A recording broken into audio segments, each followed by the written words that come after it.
Hey everyone, it's Tracy here. Okay, if you're new to dumbbells, I'm gonna give you just a little tutorial on how to use dumbbells in a way that is gonna make sure that you don't get injured, but you receive the optimum benefit from them. All right, so you can just grab a pair of dumbbells right now if you wanna practice some of these moves with me. When I tell you to grab dumbbells for an exercise, first of all, start off pretty light, okay? So say we're doing 12 reps of a bicep curl. I might start with a 3-pound or a 5-pound just to see how many reps I can do. There's no sense in starting off really heavy and then having to drop your weight. So start off light and go ahead and do the full measure of reps that I've suggested in the videos. So if it's 12, do 12. Now, this is how you can tell if you need to switch. Could you have done 13, 14, 15, 16 reps? If you feel like you could have done more and at least 3 or 4 more, the weight is probably too light for you and you can feel free to jump up to the next weight.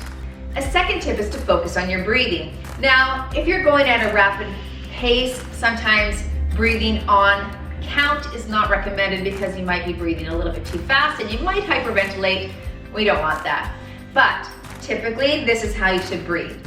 When you are lifting the weight, when it's at its heaviest, that's when you're exhaling. When you're descending, when it's the lightest, that's when you inhale. So, for an example with the bicep curl, I would exhale as I lift the weight up. I would inhale as I descend the weight. So,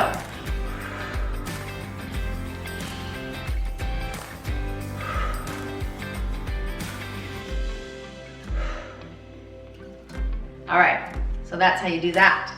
A final tip when you're using dumbbells is to remember why you're using them. So you want to bear weight on your muscles, joints, ligaments, because you want them to progressively overload and shift and change.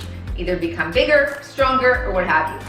So there's a bunch of ways that you can begin to progressively overload with dumbbells.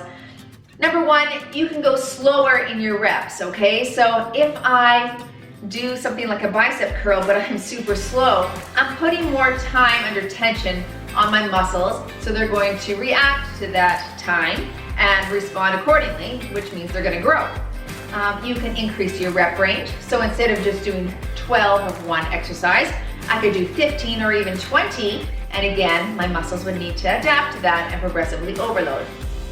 Or another way to do that is also to pick heavier weights, right? So again, if I'm normally doing 5 pounds, but I decide to go to an 8-pound weight, that also progressively overloads my muscle and it's gonna cause it to grow. So one thing to remember is to start light and make sure that you go within your own abilities.